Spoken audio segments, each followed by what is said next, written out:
Bismillahirrahmanirrahim. Assalamualaikum warahmatullahi wabarakatuh. Kami dari kelompok 6 akan mempresentasikan olahraga dan prestasi. Selamat malam teman-teman. Semoga di masa pandemi ini teman-teman selalu diberi kesehatan dan bisa mengikuti perkuliahan secara daring.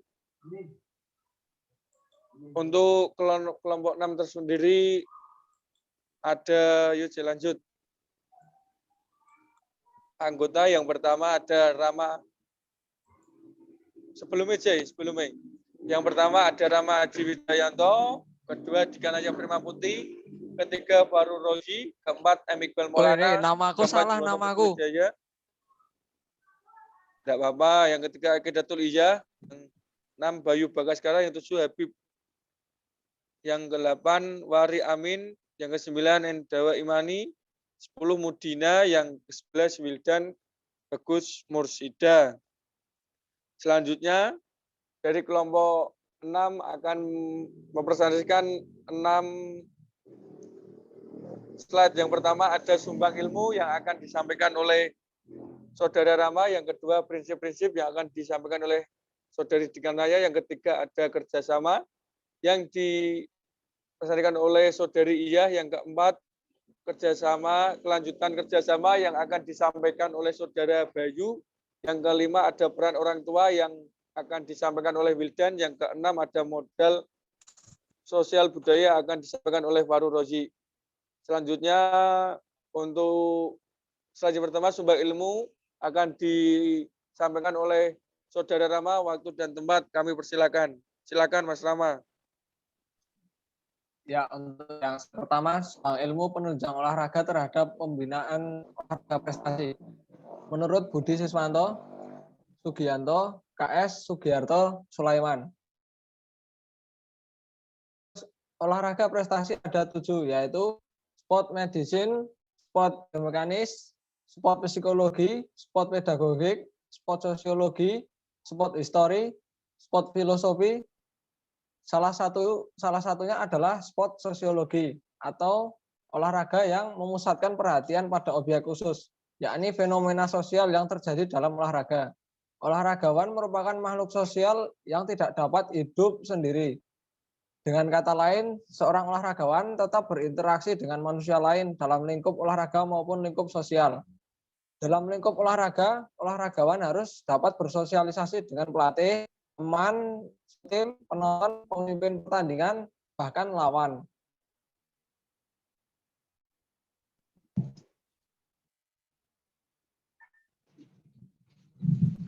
Baik. Yang kedua ada prinsip-prinsip latihan dalam olahraga prestasi yang ditulis oleh Didik Zafar Sidik. Dalam jurnal tersebut dijelaskan tentang prinsip-prinsip pelatihan yang berkaitan dengan hubungan antara pelatih dan atlet dalam mencapai sebuah prestasi. Fungsi seorang pelatih diantaranya adalah sebagai sahabat atau teman atlet, sebagai peletak dasar disiplin atlet, sebagai figur atau panutan, sebagai analisis, sebagai administrator, sebagai agen promosi, sebagai guru, dan juga psikologis. Pelatih dikenal sebagai orang yang senantiasa berlandaskan art and science. Seorang pelatih dalam program latihannya harus berpedoman pada prinsip-prinsip latihan, yang diantaranya ada kajian ilmu faal atau fisiologik, yang kedua ada ilmu jiwa atau psikologik, kemudian yang ketiga ada ilmu pendidikan atau pedagogik. Ketiga prinsip tersebut sangatlah penting, terutama pada ilmu jiwa atau psikologi. Dalam psikologi terdapat 2 prinsip, yaitu prinsip aktif, yaitu partisipan sungguh-sungguh mengandung makna untuk menghasilkan prestasi maksimal seorang atlet. Seorang atlet itu harus terlibat secara aktif. Kemudian yang kedua ada prinsip kesadaran, yang merujuk pada kebutuhan bahwa pelatih menjelaskan pada atlet yang terlibat dalam latihannya. Contohnya tujuan latihan dan bagaimana pencapaiannya.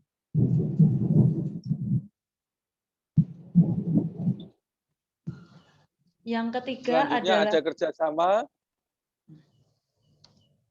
Ya, yang ketiga akan disampaikan oleh Saudari Iyah. Terima kasih Mas Iqbal atas waktunya. Yang ketiga adalah Siap. survei karakter kerjasama tim sepak bola klub olahraga prestasi atau KOP dari Jurnal Sudarso. Di dalam jurnal berisi tentang hubungan kerjasama dengan teman satu tim. Dalam olahraga untuk mencapai sebuah prestasi dibutuhkan kerjasama yang baik, terutama dalam olahraga bergu atau tim. Kerjasama adalah suatu usaha bersama antar perorangan atau kelompok manusia untuk mencapai suatu tujuan bersama. Anggota kelompok harus bisa interaksi satu sama lain.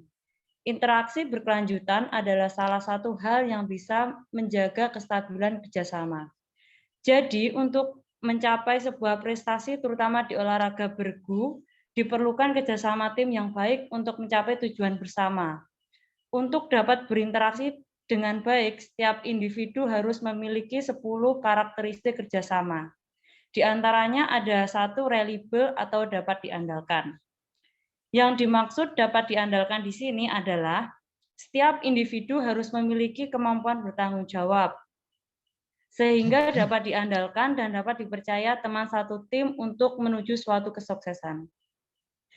Jadi untuk dapat dipercaya dan diandalkan satu timnya itu, tim satu sama dengan yang lain itu harus bertanggung jawab atas dirinya sendiri. Yang kedua adalah effective communicated atau kemampuan komunikasi yang efektif. Adalah setiap individu harus memiliki kemampuan komunikator yang efektif, seperti mampu menyampaikan dan menyiarkan pesan dengan baik. Selain menyampaikan dan menyiarkan pesan dengan baik, jadi harus menjalankan dari pesan tersebut agar mencapai tujuan bersama. Yang ketiga adalah active listener atau pendengar yang baik. Untuk dapat kerjasama tim yang baik, harus dapat mendengarkan dari teman. Misalnya apabila teman mau curhat atau teman mau memberikan pendapat, kita sebagai teman satu tim harus bisa mendengarkan dengan baik, mendengarkan sampai dia selesai berbicara. Yang keempat adalah berpartisipasi. Berpartisipasi ini dimaksud adalah selalu ikut serta dalam kegiatan atau sesuai tugas masing-masing untuk mencapai tujuan bersama. Yang kelima adalah shared openly dan willingly atau berbagi secara terbuka dan senang hati. Sesama teman harus saling terbuka untuk menyatukan ide dan saran agar mencapai tujuan bersama. Apabila mendapat kritik dari teman satu tim, kita sebagai teman satu timnya lagi harus mau menerima senang hati dengan kritikan tersebut. Yang keenam adalah kooperatif atau kooperatif. Harus mampu bersikap kerjasama antara individu maupun di dalam tim. Jadi harus bisa menempatkan diri antara kerjasama individu dan kerjasama tim. Yang ketujuh adalah fleksibel atau dapat menyesuaikan keadaan. Sesama tim harus memiliki kesadaran bahwa mereka saling bergantungan dan menyadari bahwa mereka bertanggung jawab terhadap kinerja tim agar muncul sikap memiliki akan pentingnya kesuksesan tim. Yang kedelapan adalah committed atau berkomitmen. Setiap individu harus mempunyai komitmen agar tumbuh rasa memiliki tanggung jawab dan kepedulian bahwa semua mempunyai peran ketika suatu rencana dilaksanakan. Jadi, kesuksesan kelompok ditentukan oleh komitmen anggotanya satu sama lain dan komitmen terhadap kelompoknya untuk mencapai suatu tujuan. Yang ke-9 adalah respectful atau menghargai. Jadi, saling menghargai antara teman satu dengan yang lainnya dalam tim tersebut. Yang ke-10 adalah problem solver atau pemecahan masalah. Jadi setiap ada masalah di dalam satu tim harus diselesaikan secara bersama agar berjalan dengan baik dan menimbulkan suasana yang lebih baik lagi untuk mencapai tujuan bersama.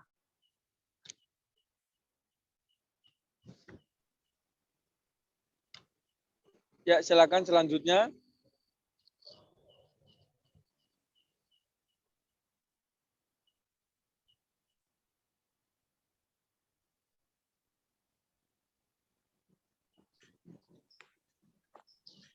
Jadi Bisa untuk dilanjutkan oleh Mas Bayu. Waktu dan tempat kami Ya. persilahkan.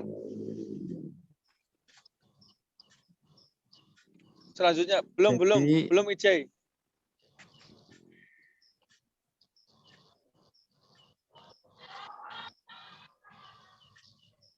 Silakan Mas untuk Bayu. terjadinya suatu kerjasama tim yang baik, maka atlet harus membutuhkan kurang lebih 10 karakter yang sudah dijelaskan tersebut. Dengan menanamkan karakter tersebut pada atlet, maka kerjasama akan terlaksana dengan baik dan menghasilkan tujuan bersama, yaitu prestasi yang diraih. Tentu untuk memiliki kurang lebihnya karakter tersebut, dibutuhkan sebuah proses dan penanaman karakter sejak dini.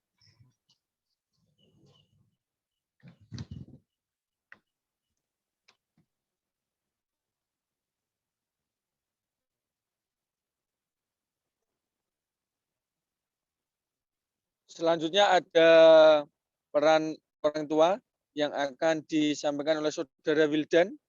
Waktu dan tempat kami persilakan. Baik, terima kasih. Untuk yang selanjutnya yaitu peran orang tua dalam meningkatkan olahraga prestasi. Dari Budi Siswanto, Sugiyanto, KS, Sugiharto, dan Sulaiman. Dalam jurnal dibahas mengenai hubungan interaksi antara orang tua dengan anak atau atlet.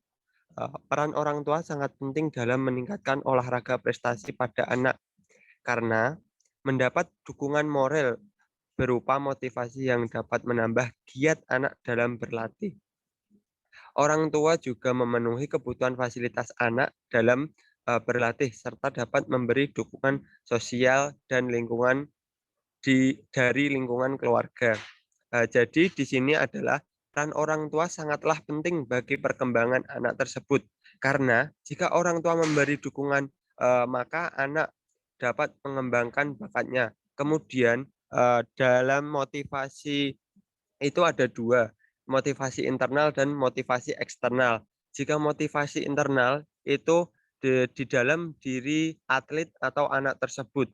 Jadinya ada niatan atau ada semangat untuk menjadi yang dia inginkan. Untuk kedua yaitu motivasi eksternal. Motivasi eksternal itu juga seperti yang ditayangkan ini, yaitu peran orang tua dalam jenjang karir atlet atau anak tersebut, kemudian menjadi fasilitator dalam pengembangan bakat anak tersebut. Terima kasih. Ya, selanjutnya silakan. Ada modal sosial budaya yang akan disampaikan oleh Saudara Faru Rozi. Waktu dan tempat kami persilakan. Silakan Faru Rozi. Baik, terima kasih. Berikutnya ada model sosial budaya dan kondisi lingkungan sehat dalam pembinaan prestasi olahraga pelajar. Dari Atri Widowati. Dalam jurnal berisi tentang pembinaan prestasi olahraga dayung, sampan atau perahu merupakan alat vital bagi masyarakat pada daerah tersebut. Budaya mendayung yang melekat dalam kehidupan masyarakat menjadikan peluang bahwa sosial budaya dan keadaan geografis untuk mengembangkan pembinaan olahraga khususnya dayung. Dikarenakan mata pencaharian masyarakat nelayan di sana dan wilayah besar adalah perairan. Modal sosial budaya di daerah tersebut berpengaruh positif dalam pembinaan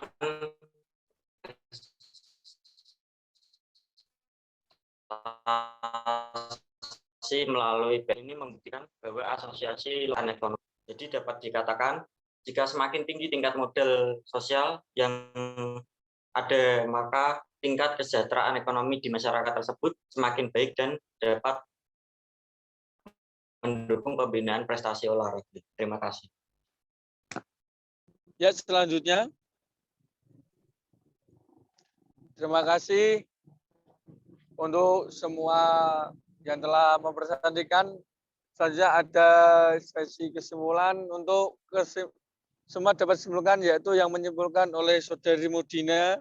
Waktu dan tempat kami persilakan. Baik, jadi kesimpulan dari paparan ini bahwa faktor-faktor dalam olahraga dan prestasi yang sudah dijelaskan di atas dapat mempengaruhi olahraga dan prestasi seseorang. Seperti contohnya, kerjasama tim yang kompak akan menghasilkan tim yang kualitas bagus. Peran orang tua dan motivasinya itu dari orang tua akan meningkatkan semangat anak untuk latihan. Dan yang terakhir, kondisi lingkungan yang sangat sehat dalam pembinaan akan meningkatkan kesejahteraan di masyarakat. Sekian. Baik, terima kasih. Itu saja yang dapat kelompok 6 presentasikan. Apabila ada salah kata atau tingkah laku yang berkenan, saya sebagai moderator perwakilan kelompok 6 meminta maaf sebesar-besarnya. Akhirul kalam, wassalamualaikum warahmatullahi wabarakatuh. Terima kasih.